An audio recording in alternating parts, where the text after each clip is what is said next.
Hi guys, நான் உங்களோட AK காய்க்கிறேன். இன்றைக்கு நான் வந்து முக்கியமான ஒரு நோர்வேயில் வந்து ஒரு முக்கியமான ஒரு விசிட்டிங் ஸ்பாட்டுக்கு வந்திருக்கேன். இந்த இடம் வந்து ஃப்ரோக்னட் பார்க்குன்னு சொல்கிறது. இங்கே கூடுதலாக நிறைய பேர் வந்துச்சுனோம்னா இந்த இடத்த வந்து மிஸ் பண்ணாமல் ரெக்கமெண்ட் பண்ணுற பிளேஸுக்கு தான் வந்திருக்கிறேன். இங்கே உள்ளுக்குள்ளே நான் போயிட்டு இதில் என்ன ஸ்பெஷலுன்றதை காட்டுறேன். ஒரு பெரிய ஒரு இடத்துல வந்து நிறைய சிலைகள் இருக்குது. இந்த சிலைகள் வந்து ஒவ்வொரு இதுக்கு ஹிஸ்ட்ரி எல்லாம் இருக்குது. நான் அதை பின்னால் நான் உங்களுக்கு சொல்கிறேன். இந்த வீடியோ வந்து ஸ்கிப் பண்ணாமல் பாருங்கள். நல்ல இன்ட்ரெஸ்டிங்காக இருக்கும்.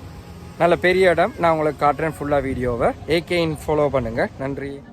அதாவது இந்த இருக்கிற இடத்தின் மேப்பை நான் உங்களுக்கு காட்டியிருக்கிறேன். அதாவது இந்த ஃபோக்னா பார்க் வந்து ஒரு சுத்த வர ஒரு எல்லாமே மரம் தான் சுத்த வர இருக்குது. அதாவது சரியான ஒரு குளிர்மையாக இருக்குது இதுக்குள்ளால வேறைக்கே. ஏண்டா அவ்வளவு சுத்த வர மரங்கள் வந்து இருக்குது. அதாவது 14,000 பிளான் வந்து இந்த பார்க்கில் வந்து நட்டிருக்கு நம்ம சொன்னாங்க. அதாவது ஒரு சுத்த வர வந்து நீங்கள் பார்த்தீங்கன்னா ஒரு வெயிலோ எந்த விதமான ஒரு இதுவும் இருக்காது. ஏன்னா அவ்வளத்துக்கு நல்ல கூலாக இருக்குது. இந்த இடத்துக்குள்ளுக்கு எனக்கு என்ட்ரன்ஸால் வேறைக்கே நல்ல கூலாக இருந்தது. ஒரு சிற்ப கலைஞனுன்ற ஒரு ஆக்கிரமிப்பாக தான் இந்த இடத்த சொல்லணும். அவர் வந்து குஸ்டாஃப் விக்லன்ன்றவர். இவர் வந்து நோர்வேல பிறந்தவர். 1869 தான் இவர் பிறந்தவர். இவர் செதுக்கின அந்த சிற்பம் வந்து இங்கே நிறைய பேசப்பட்டிருக்கு. அதாவது உலகமே திரும்பி பார்த்துருக்கு இவருக்கு வந்து நோபல் பிரைஸ் வந்து, அதாவது பீஸ் நோபல் பிரைஸ் மெடலும் வந்து இவர் எடுத்திருக்கிறாரு.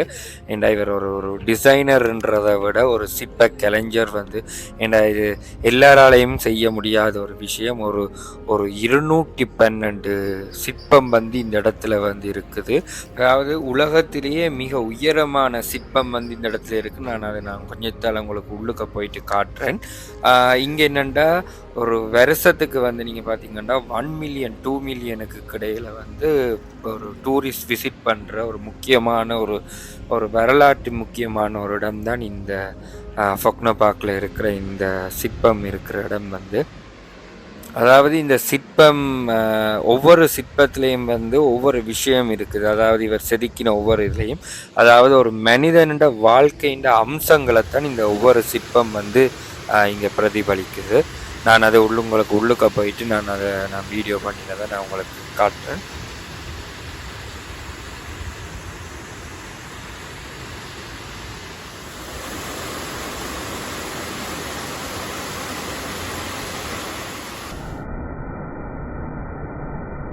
உயரமான சிற்பத்தை வந்து நான் இப்போ உங்களுக்கு காட்ட போகிறேன். அந்த சிலை இருக்கிற ஸ்பேஸ் வந்து இப்போ அங்கே தான் இருக்குது. இப்போ நான் அங்கே தான் போக போகிறேன்.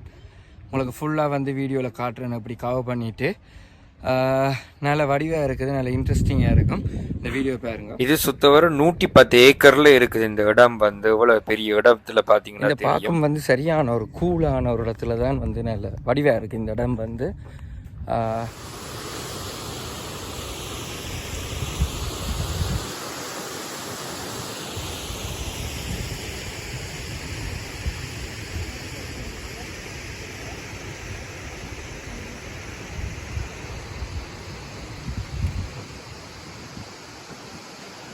அதாவது ஒரு 20ஆம் நூற்றாண்டுக்குரிய ஒரு வரலாறு மிக்க இடம் தான் இந்த இடத்துல இருக்கிற. அதாவது 1904 தான் இந்த இடம் வந்து ஆரம்பிக்கப்பட்டதா சொல்லினோம்.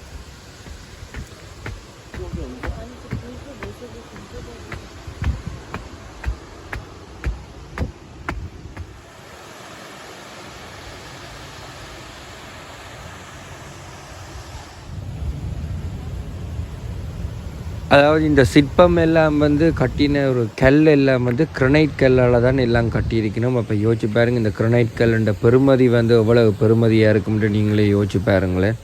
பார்த்தீங்கன்னா தெரியுது எவ்வளோ உயரம் உண்டு.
இடம் வந்து நல்ல ஒரு ஒரு அமைப்பாக இருக்குது. அந்த பார்த்தீங்கன்னா தெரியுது ஸ்ட்ரக்சர் வந்து எவ்வளோத்துக்கு உயரமாக வந்து செய்திருக்கிறாங்க.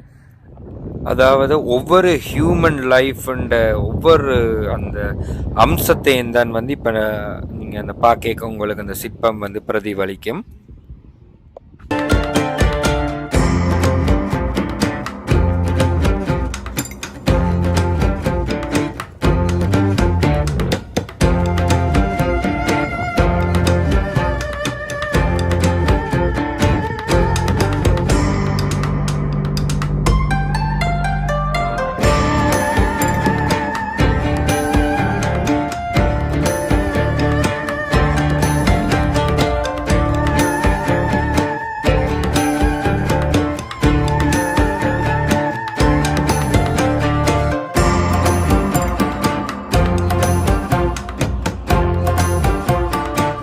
ஒரு குழந்தை பருவத்திலிருந்து ஒரு முதியவர் மட்டும் எப்படி இருக்குன்றத பார்க்கலாம்.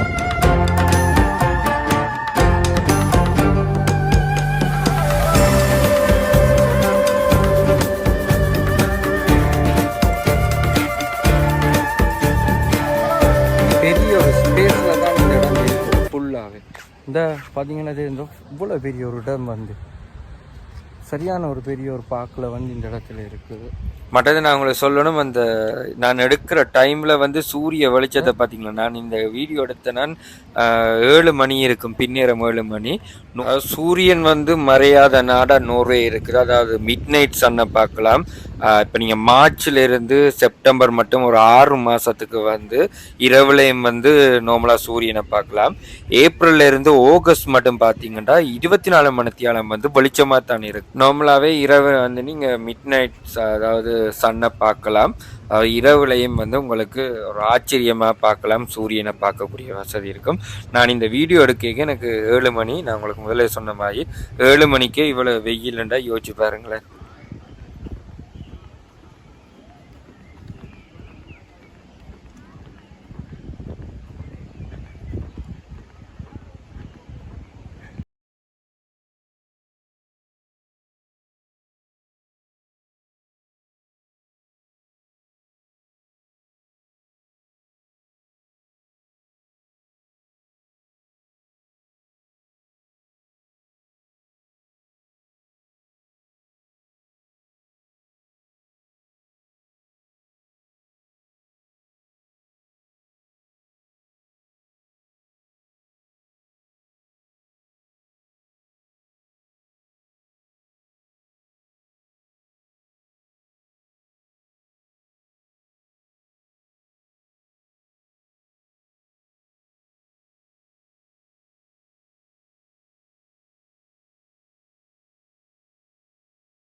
வேறு இன்னும் இன்ட்ரெஸ்டிங்கான கண்டென்ட் வந்து நெக்ஸ்ட் வீடியோவில் வேறு